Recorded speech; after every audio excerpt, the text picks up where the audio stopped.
Hürmetli vatandaş emlakçımızla davamlaştırımız. Endiki mavzumunda. Amerika'da köplegen organlar çavşaynadırı kuralları doğrusu ifade bildirdi. Başta biz kıskışı elip ötken edik, endi bunu tanıştırımız. Zada kaysiras. Mavzulu haberinin devamı. Bu işni Amerika Devlet Müdafiyasının bir taraf kılışı tapşırış gerek dedi Nikki Hali Hanım. Nikki Hali mındak görsetti. Növbeti bexatarlik komitetida biz qilishga tegishli barliq ishlarni qildik.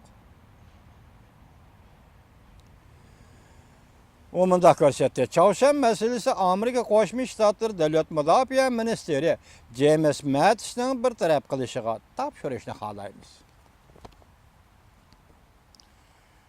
O'xshash bir kunda Amerika Qo'shma Shtatlarining prezidenti Trump mundaq ko'rsatdi. Men tunugun kechda Koreyaning prezidenti Moon Jae-in bilan telefonda so'zlashdim. Men uningdan "Haliqi raketa odam nima ish qilyapti?" deb so'radim. Ya'ni Kim Jong Unni Chavshanning boshlig'ini deydi.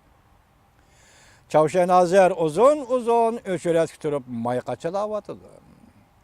Buning sat ish bo'ldi. Bu baksat ish bo'ldi. Matbuotlar prezident Trump Chavshanning davlat boshlig'i Kim Jong Unni masxara qilib raketa odam dedi deb ko'rsatdi. Wall Street gazetining xabar qilishiga asoslanganda Amerika Qo'shma Shtatlari prezidentining davlat bexatarligi maslahatchisi Mattis 17-kuni mundaq ko'rsatdi. Amerikaning siyosiy yanalar Chavshan yerim orolini yadrosizlashtirish. Biz boshda ko'rsatdik, mana shunday. U yana mundaq ko'rsatdi. Amerika hozir barliq Chavshanga qartilgan harakatlar tekshirilyapti. Bu orqali Chavshanning tahdidini cheklamoqchi bo'lyapti. Amerika radio televiziyasi ABC Nengish bevosita anglitish programma muxbirining ziyoratini qabul qilganda Chavshanga zarba beramsizlar deb savol qo'yilganda Mattis mundaq javob berdi. Biz barliq tanlashni tekshiryapmiz. Mattis Fox xabarlari shanba programmasiga mundaq ko'rsatdi. Bu hokimiyat, ya'ni Chavshan hokimiyati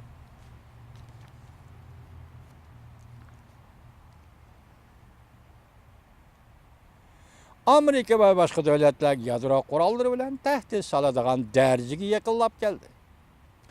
Biz haqiqiy holda nihoyatda kuchli jiddiylik bilan harakat qilishimiz kerak. Embargo siyosat turlarini o'tirib qo'yib, diplomatik faoliyatlarni qanot yaydirishimiz zarur topilganda harbiy harakat qo'llanishga tayyor turishimiz kerak. Amerika Qo'shma Shtatlarining davlat ishlar kotibi Rex Tillerson Kolumbiya televiziyasining davlatga yuzlanganda programmasiga mundaq ko'rsatdi. Amerika Chavshan masalasini tinch yo'l bilan hal qiladigan bir loyiha bo'lishni umid qiladi. Endi izchil holda Chavshan bilan elib boradigan suhbat tayyorlik qilishni umid qiladi. Rossiya sun'iy hamroh orbita xabar qilib mundaq ko'rsatdi. Tillerson Rossiya bilan Jungoga Chavshanga besim ishlatishni chaqiriq qildi. Demak, ham qattiq qo'l, ham yumshoq qo'l, ham urush pozitsiyasi, ham tinchlik suhbati. Siyosat shunday bo'ladi. Hozir bu har ikkilisi o'xshashda Chavshanga ishlatilayotgan besim. Yangi xabar. Amerikaning Chavshanga yurikidagi so'zi oshkorlandi. Prezident Trump ofatni tugutish orqali xo'sh bo'ladigan bo'ldi.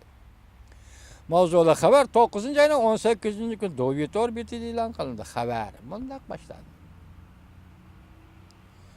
Chavshan yaqindan bir o'zsiz raketasini qilgan ishlar qarta Amerika hukumati Chavshanga qartilgan aloqador tanlashlarni muhokama qildi. Chavshan Koreya, Chavshan chegarasining shimol tarafida yurishtirib, o'rinlashtirgan bir necha ming zambirakka qarata Amerika prezident Trump hukumatida yangi taqobil turish vositasi pishib yetilmoqda.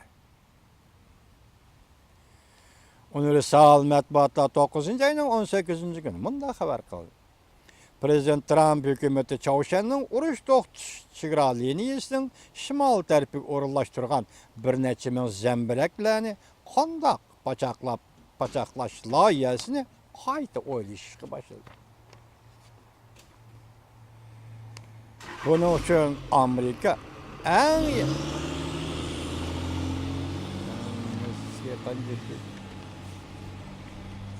Bunun üçün Amerika eng yangi tiplik F-35 belgilik kurashchi aeroplan ve B-2 kölengi belgilik bombardımanchi aeroplan chiqarishi mumkin. Amerika CNN ismli televiziyasi bunda ko'rsatdi.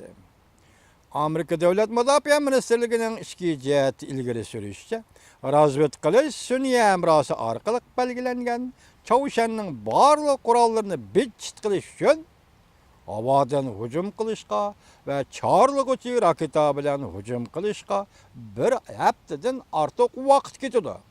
Bu oraliqda agar Çavuşan qaytarma zarb beradigan bo'lsa, nihoyat zo'r o'lim yetim voqealar yuz berdi.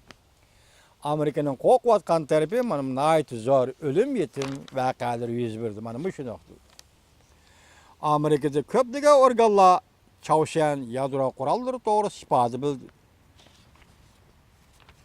Başta söz yapılan iken biz, haberimiz ahırlaşıbdı.